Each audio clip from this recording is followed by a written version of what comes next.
Good morning. Today I want to talk to you a little bit about Epiphany, since we are at the doorstep of the baptism of Christ on January 6th. Sometimes it's called Theophany, sometimes it's called Epiphany. The words are really, there's no big difference in between the two. Some people have asked in the past, what's the difference between Epiphany and Theophany? Are they a different day? No, they're the same thing, and it's the baptism of Christ.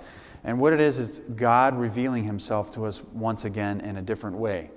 As we see with the incarnation of Christ, when Christ is born, he is revealed to us as a baby, and we see the star in heaven, at the Star of Bethlehem that led the wise men to where Christ was born. And we also see all of creation praising God, even down to the animals that we see in the icon of the Nativity.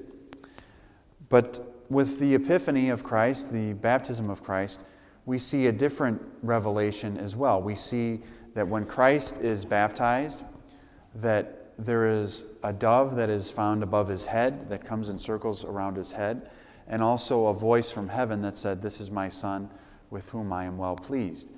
So we see again the revealing of the Holy Trinity in this particular event of Christ. All the major events of Christ and the life of Christ involve the Holy Trinity, and we see that in the icon as well as in the reading of the baptism of Christ, that there was a dove which represented the Holy Spirit, Christ of course, which is the Son of God, and then the voice from heaven, or the thundering as some had said, which was God the Father revealing himself as well. Now, up till the baptism of Christ, Jesus was really not in his ministry full-fledged. He was growing, as we read about, and he was growing in wisdom and stature, and we heard the reading the last time we actually gathered for liturgy about on New Year's Day, that Christ was found in the temple after a few days. His parents went on and he was gone. He was about 12 years old, and he was in the temple, and he was growing in stature and in wisdom, as the Bible reading says. But up until the baptism of Christ, Christ was not going out and doing his ministry. So the baptism was the beginning of the onset of his ministry. That is when he came to the forefront of teaching and the forefront of explaining all the messages of God and about the kingdom of heaven as well. Up until that point, St. John the Baptist was the one who was going out and preaching, saying, "The kingdom of heaven is at hand. There is someone else who is coming who I'm not worthy to even tie his shoes." And he kept preaching about Christ. And then when Christ came to him to be baptized, St. John said, "And you're coming to me to be baptized when you should be baptizing me." And up until that point, St. John was in the forefront of preaching about Christ. But as soon as Christ was baptized, St. John, historically and also biblically, recedes to the back and kind of falls behind and lets Christ go ahead and do his ministry. So we don't hear much about St. John the Baptist after the baptism of Christ. Now, when Christ was baptized in the water, it was said that the Jordan reversed its flow, that it was going one way, and when Christ was baptized, the water went the other way. And we see also that it's also documented in the Bible that after the baptism of Christ, anyone who went into the water immediately after the baptism was healed. So people were going into the water and being healed just because of the baptism of Christ, which goes to tell us that it's not the water that makes the baptism, but it's the presence of God that made the baptism and transformed the water into something that was holy.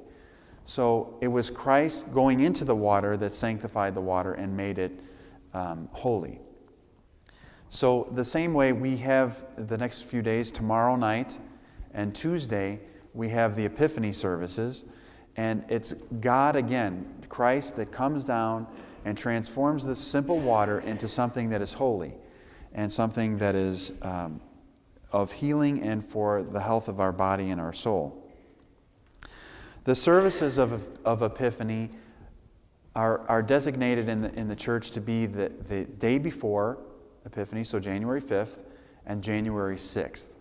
Now, how the order of that goes is typically if it's on January 5th, the service is done in the evening, and it's very similar to the Epiphany service. It's a divine liturgy and also the blessing of the waters. And it's done in the evening to accommodate all those who work. Not just now. We haven't just made this up now, but this has been for many, many, many years that the service was done in the evening for all those who labored in their fields and did all the different work, that it was such a special event that it was done the night before and also done the day of. And there's actually two separate commemorations for that. So a priest is able to do the Epiphany service the night before and also the Epiphany Day service, because they're two separate commemorations in the end of the liturgy. Up until this point, hopefully you knew, maybe you didn't, but up until this point there was no fasting from Christmas on. But on tomorrow is a fast day because of the Epiphany is such a holy day that there's always, in the history of the church, on holy days and very important days in the church, it's always been preceded by a fast. So tomorrow is a fasting day as well. Now with the water that is brought to your home, the water is blessed here in the church and it's put in bottles and you can take it to your home. And it's traditional that people call their priest to come and to bless their home around the Epiphany time. But the taking of the water to the home is actually reminiscent of the early church when people used to take communion to their home too. They used to take all different kinds of sacraments to their home.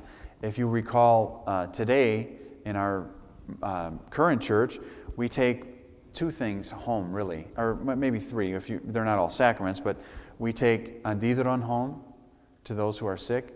We take Holy Unction home to those who are ill as well. And we also take holy water home, or ayismo home, to bless our homes and to keep it throughout the year. But in the early days of the church, like I had mentioned before, people used to take Holy Communion to their home as well.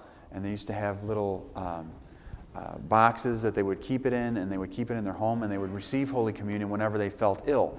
Just like we have holy water, and we receive it sometimes when we're not feeling well, or we feel down, or we get something new.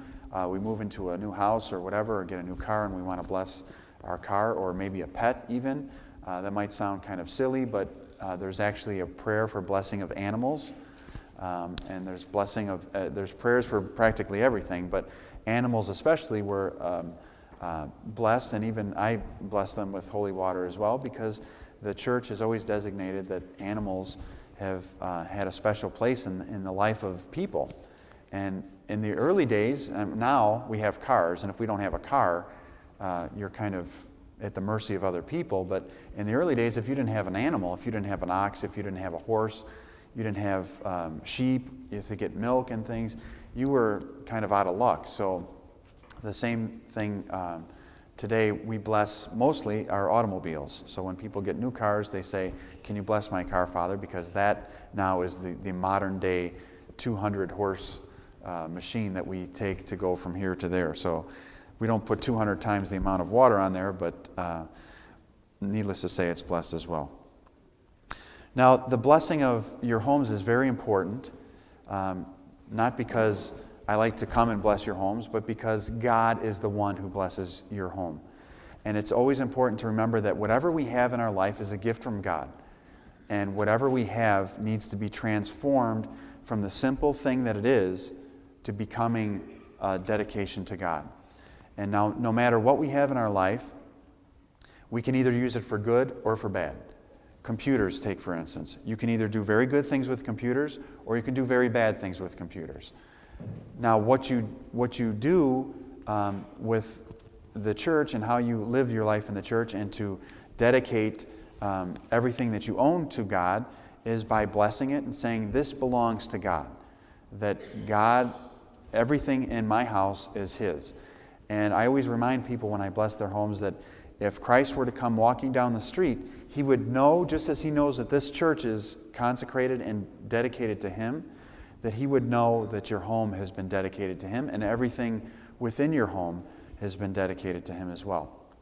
That's why when the priest blesses your home, he has the randistiri, which is the water sprinkler. There's not really a good translation for that.